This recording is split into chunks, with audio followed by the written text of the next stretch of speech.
Grassroots vous présente le magazine Intelligence économique.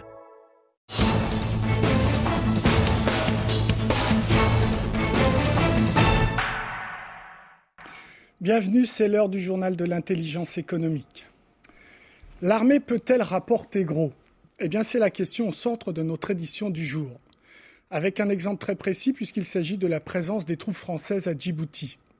Plus de 2000 militaires sécurisent ce pays depuis environ une trentaine d'années. Un pays qui est situé dans une zone particulièrement instable puisqu'on trouve la Somalie au sud et l'Éthiopie à l'est. Alors à côté, évidemment, Djibouti est un véritable havre de paix. Et c'est justement grâce aux militaires français. Le problème, c'est qu'il y a très peu de retour sur investissement pour la France. Et même pire, ce sont d'autres pays qui profitent du développement économique de Djibouti. C'est en tout cas ce que montre l'enquête sur place de William Braciano et Claire Giraud. Châtel unité arrivé sur site et opérationnel. Terminé. Opérationnel, les missiles moyenne portée peuvent servir à tout moment en cas de menace. Aux commandes, des militaires français. Des soldats basés à Djibouti depuis l'indépendance du pays en 1977. 30 ans de présence des 3 corps d'armée. En tout, ce sont 2850 militaires français qui protègent la République de Djibouti avec des moyens importants comme ici ces Mirage 2000, équipés pour la défense aérienne et le bombardement. Pour le général Philippe Lefort, chef des forces françaises, la France rend un immense service à Djibouti. C'est le dernier pays qui n'est pas encore aujourd'hui en crise grave. Donc j'ai la faiblesse de croire que notre présence sert la cause de la paix. La paix politique et économique, car la présence militaire française a un impact positif sur le commerce international de la région. Celle-ci, je crois, permet d'assurer une certaine stabilité et donc facilite la croissance économique de ce pays. Le problème, c'est que la France ne profite pas de cette croissance économique. Or, la présence militaire française coûte cher, 150 millions d'euros par an au budget de l'État, pour un retour sur investissement quasi nul. Ce sont les pays du Golfe qui profitent du développement économique de Djibouti. Parmi les secteurs en plein développement, le port de Djibouti, éminemment stratégique pour la route du pétrole, surtout en cas de conflit entre l'Iran et les États-Unis. C'est la multinationale de Dubaï, DP World, qui a remporté le marché de la concession et de la construction d'un nouveau port. Le gouvernement de Dubaï, ce qu'il a fait en tant que partenaire stratégique, il nous a aidés à développer la capacité compétitive du port de Djibouti, d'améliorer l'efficacité et de nous permettre de mobiliser les fonds nécessaires pour développer la nouvelle plateforme portuaire de Doralé. Le voilà, ce nouveau terminal. Des installations high-tech qui n'ont rien à envier aux ports occidentaux.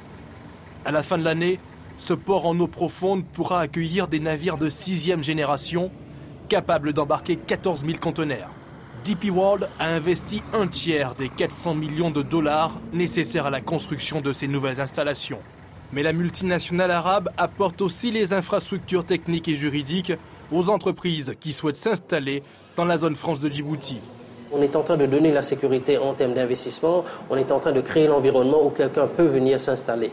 Et c'est quelque chose qui manque dans pas mal des pays avoisinants. Soit 40 hectares qui accueillent une centaine de sociétés, dont aucune n'est française. Autre projet gigantesque, géré cette fois par des Saoudiens, une immense ferme située à quelques kilomètres de Djibouti-ville. Des milliers de dromadaires, des vaches, des chèvres et des moutons rassemblés et surveillés médicalement dans ce centre privé de quarantaine, unique au monde. Ces dromadaires-là sont destinés en particulier à l'Arabie Saoudite. Et pour financer tous ces projets, il a fallu de l'argent. Les 2 banques françaises installées à Djibouti ont été incapables de suivre le rythme. Résultat, la concurrence s'est imposée. Comme cette banque, installée en Suisse, avec des fonds malaisiens. On a vu beaucoup de potentiel ici, on a aussi vu ce dont ils avaient besoin. Une activité bancaire avec des produits compétitifs. Il y a beaucoup d'affaires à réaliser et Djibouti a attiré beaucoup d'investissements de Dubaï, des États-Unis et d'ailleurs. La richesse de Djibouti, c'est aussi ses magnifiques paysages. Le lac Assal et sa banquise de sel, et ses plages bleues turquoises particulièrement apprécié par les amateurs de plongée. Un tourisme en plein développement.